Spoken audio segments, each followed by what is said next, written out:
Hello बच्चों, स्वागत है आपके अपने YouTube चैनल पर। आज हम आपके लिए समांतर श्रेणी का अगले वीडियो लेकर के हाजिर हैं। पिछले 2 वीडियो में हम लोगों ने समांतर श्रेणी के लगभग 20 प्रश्न को क्लियर किया था। आज आपके सामने 10 क्वेश्चन और आए हैं। तो चलिए शुरू करते हैं। पहला सवाल, एक एपी के 15 पदों का योग क्या होगा जिसके प्रथम और अंतिम पद 5 और 75 है। प्रथम पद दे दिया 5 और अंतिम पद मान लीजिए एन, और यही दिया है हमें कितना, 75। ठीक है, ये सवाल में दिया है कि 15 पदों का योग बताइए कितना होगा, यानी n बराबर दिया है 15। 15 पदों का योग मतलब s 15 का मान हमें निकालना है। देखिए यहां से सबसे पहले तो हम ये पता कर लेते हैं इसमें डिफरेंस कितना का होगा। देखिए an बराबर कितना है 75, तो an का मतलब हो गया a plus n minus 1 into d बराबर 75। a का मान कितना 5, n का मान 15, 1, डी का मान कितना है, डी का मान तो निकालना ही है। +5 इधर जाने पर -5, 15 में से घटेगा 14 डी, ये घटेगा इधर आकर के, इधर आके घटेगा तो 75 में से 5 घटेगा होगा 70, 14 से घटेगा 5 बार में, डिफरेंस यहाँ से मालूम हो गया कितना का 5 का, डी मालूम हो गया, यानी कि सार्वंतर हमें मालूम है। जब सार्वंतर मालूम हो गया है तो ये हम निकाल सकते हैं S15 का मान। S15 मतलब n/2 यानी कि 15/2, 2a, ए की जगह पर क्या है 5 प्लस n माइनस 1, n की जगह पर 15 माइनस 1, डिफरेंस कितना का 5 का, तो 15/2, 5 दूनी 10 प्लस 15 में से घटेगा 14 पचे 70, 70 10 80, 15/2 गुना 80, ये कटेगा 40 बार में, 15 चौका 60, यानी 600 अपना आंसर आएगा। योगफल कितना आ गया 600। देखिए किस ऑप्शन में ये है ऑप्शन नंबर सी में। इसको चाहिए तो एक और तरीका से आप बना सकते हैं। कैसे, एक और तरीका से आपको बता देते हैं, ध्यान दीजिएगा। दूसरा तरीका इसका ये है, यहाँ पे कहा है कि योग बताइए 15 पदों का योग। तो 15 पदों का योग निकालने के लिए क्या करेंगे, S15 बराबर देखिएगा यहाँ कितना है 15 बटे में 2, 15/2 इंटू, यहाँ पे गौर कीजिएगा प्रथम पद कितना है 5 और अंतिम पद कितना है 75, इन दोनों को जोड़ दीजिए, 75 5 80, तो 80 40 बार में कटेगा, इसको गुना कीजिए तो ये भी कितना आएगा 600 आएगा। तो आप इस तरीका से भी सॉल्व कर सकते हैं। शॉर्टकट तो यही लग रहा है, ये भी आप लोग देख लीजिएगा। अगला प्रश्न है कि प्रथम 2 स्वप्राकृत संख्याओं का योग बताना। प्रथम 2 स्वप्राकृत संख्याओं का योग, प्रथम n प्राकृत संख्याओं का फॉर्मूला होता है n इंटू एन प्लस 1/2, और n की जगह पर कितना रखना है 200, तो 200 इंटू 200 प्लस 1 201 बट्टा में 2, 2 से काटेंगे तो 100 बार में कट जाएगा, तो 100 यानी 2 जीरो यहाँ पे बैठेगा, तो 201 पर 2 जीरो, यही अपना आंसर होगा जो कि दिया हुआ है ऑप्शन नंबर बी में। अगला सवाल देखिएगा यहाँ पर, 107 और 253 के बीच 5 से विभाज्य संख्याओं का योग ज्ञात कीजिए। सवाल यह है कि 107 और 253 के बीच 5 से कटने वाला संख्या होना चाहिए। तो 107 के बाद पहला संख्या कौन होगा जो 5 से कटेगा, तो होगा 110, क्योंकि 107 के बाद पहला संख्या 110 ही है जो 5 से कट रहा है। ठीक है, ये देखिए 253 है, तो 253 से पहले 250 ही होगा, जो क्या होगा 250 ही होगा, जो कितना से कटेगा 5 से कटेगा, तो यहाँ हो गया 250। अब हम ये पता कर लेते हैं कि यहाँ से यहाँ तक में टोटल कितने नंबर होंगे। तो चूंकि आपको पता है एन बराबर 250, तो एन बराबर मतलब a plus n minus 1 into d बराबर 250, और ए का मान कितना 110 प्लस एन निकालना है, डिफरेंस कितना होगा, डिफरेंस 5 होगा, क्योंकि विभाजित होने वाला 5 का, तो डी कितना ले लेंगे 5, यहाँ 250, तो यह गौर कीजिएगा एन माइनस 1 इंटू 5, ये प्लस वाला इधर आने पर माइनस में, इधर घटेगा 0, 5 में से घटेगा 4, 2 में से घटेगा 1, इसके साथ घटेगा ये 5 में से घटेगा 4, 2 में से घटेगा 1, 5 से कटेगा, 5 दूनी 10, 5 दूनी 10 से बच गया 4 पर 0 40, तो n बराबर -1 इधर आएगा तो +1, तो n बराबर कितना आ गया हमारे पास, n बराबर आ गया 29।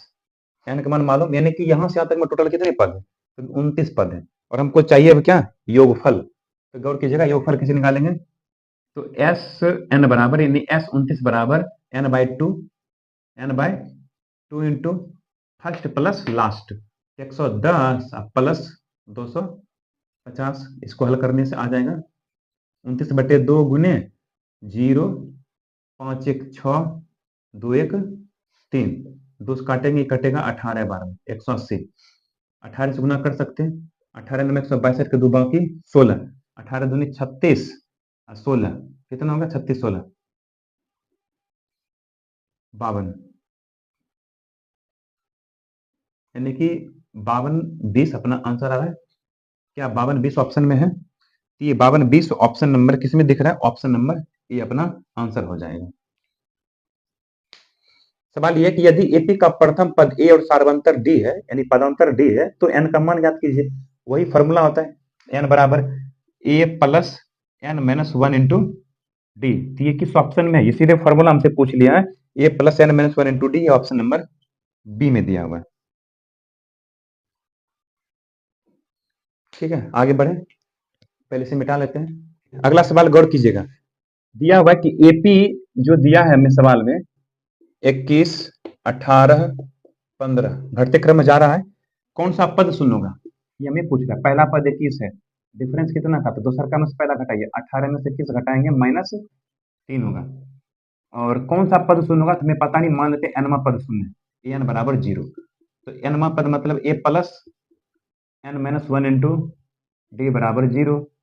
ए का मान 21 है, प्लस एन माइनस 1, एन पता करना है, डिफरेंस -3 का, प्लस 21 उधर जाने पर -21, तो एन माइनस 1 इंटू -3 बराबर -21, ये कटेगा 7 बार में, तो एन -1 उधर जाने पर +1, 7 1 8, ये माइनस में तो कट ही गया था, तो एनवा पद कितना आ गया 8, यानी 8वां पद जो होगा ना वो शून्य होगा। आंसर होगा अपना 8वां पद जो कि विकल्प बी में दिया गया। आंसर होगा विकल्प बी नंबर। जितने भी सवाल बताए जा रहे हैं वो सभी सवाल आपके लिए बहुत महत्वपूर्ण सवाल है, इन सारे सवाल को अच्छे से प्रैक्टिस कर लीजिए, एक भी सवाल आपके एग्जाम में नहीं छूटने वाला है। सवाल यह है कि किसी एपी का दूसरा पद 4 और 7वां पद -11 है। दूसरा पद बोले तो ए प्लस 1 डी यानी कि डी बराबर दिया हुआ है 4। 7वां पद बोले तो ए प्लस 6 डी और इसका मान दिया है -11। तो सार्वंतर क्या होगा, यानी डी का मान हमसे पूछ रहा है। ये प्लस है तो माइनस, माइनस है तो प्लस, ये कटेगा, ये होगा -5 डी, 11 4 15, 5 तिया 15, डिफरेंस हो गया -3 का, ये -3 इसके साथ आ जाएगा, तो सार्वंतर हमसे पूछा -3 होगा जो कि दिया है ऑप्शन नंबर डी में। प्रश्न ये कहता है कि यदि 4/5 ए और 2 किसी एपी के 3 क्रमागत पद है, किसी एपी का ये 3 क्रमागत पद 1 2 3 और दिया हुआ ये, तो हमें पूछा ए का मान बताइए। जब ये 3 क्रमागत पद है, आपको पता है ये 2 क्रमागत पदों के बीच का अंतर क्या होगा, हमेशा सेम होगा, क्योंकि सार्वंतर समान होता है हमेशा सर ये एपी में। तो इन दोनों के बीच का जो अंतर होगा वही अंतर इन दोनों के बीच होगा, दोनों बराबर होगा। ये देखिए -a प्लस 2a, ये -4/5 इधर जाने पे +4/5, 2a बराबर 5 दूनी 10 4 14, ऊपर अब बट्टा में 5 आएगा, 2 गुना में जाने के बाद भाग में, a बराबर 14 ऊपर 5 गुने 2 नीचे 2 सती 14, तो a बराबर आ गया 7/5, यही अपना आंसर होगा। ये का मान ही हमसे पूछ रहा था, तो ऑप्शन नंबर सी में दिया गया। ठीक है, इसी तर्ज पर जस्ट एक और सवाल है आपको अगला दिया है, p+1 2p+1 4p-1 एपी में हो तो p का मान हमें बताना है। इन दोनों के बीच का जो अंतर होगा और इन दोनों के बीच का जो अंतर होगा, दोनों क्या होगा, समान होगा। क्यों, क्योंकि ये तीनों पद एपी में है। तो देखिए 2p+1 माइनस, इसको घटाना है, तो p+1 बराबर इन दोनों के बीच का जो फर्क होगा यानी अंतर होगा, दोनों सेम होगा, 4p-1 माइनस 2p+1, क्योंकि समांतर श्रेणी में सार्वंतर सेम होता है, तो इन दोनों के बीच का जो सार्वंतर होगा और इन दोनों के बीच का जो सार्वंतर होगा, दोनों समान होगा। इसे हल करना पड़ेगा और p का मान यहां से निकालना है। 2p+1 minus p-1, 4p-1 minus 2p-1, देखिए ये हो गया 2p में से p घटेगा p, ये 4p या -2p, तो हो गया +2p इधर आने के बाद -2p, -1 -2, ये +1 -1 खत्म हो जाएगा, यहाँ से बच गया -p बराबर -2, माइनस माइनस घटेगा, p बराबर 2 अपना आंसर होगा। क्या ऐसा ऑप्शन है? ये विकल्प बी में दिया गया है।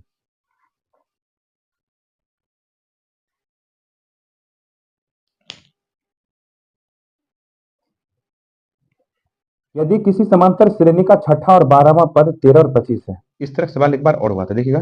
छठा पद मतलब a प्लस 5d, इसका मान हमें दिया है 13। 12वां पद बोले तो a प्लस 11d, और इसका मान दिया है 25। तो पहला पद पूछा, यानी a का मान हमसे निकालना है, a का मान निकालना है, ठीक है। इसको घटा लेते हैं, ये कटेगा तो ये हो गया कितना, -6d बराबर -12, 6 दूनी 12, यहाँ से डिफरेंस मालूम हो गया कितना था, 2 का। लेकिन हमसे पूछा प्रथम पद बताइए, तो डी को माने रखिए, 5 दूनी 10 डरा के घटेगा, 13 में 10 घटेगा 3, तो ए बराबर कितना आ गया अपना 3, तो प्रथम पद 3 होगा। देखिए ये ऑप्शन नंबर बी में दिया गया है। इधर एक और सवाल देख लेते हैं।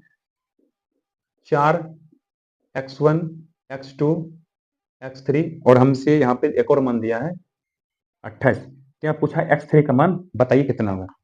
x3 का मान मतलब इसका मान हमसे पूछ रहा है, ये अगर मान लीजिए a है, ये क्या होगा, a प्लस डी होगा, ये होगा a प्लस 2d, और ये होगा a प्लस 3d, और ये होगा a प्लस 4d, क्योंकि AP का ये समान रूप यही है। और यहाँ से हमें मालूम है a बराबर 4, जब a बराबर 4 है, और यहाँ से देखिएगा a प्लस 4d का मान है 28, तो यहाँ से एक मान रख दीजिए 4, यहाँ से डिफरेंस निकल जाएगा आपको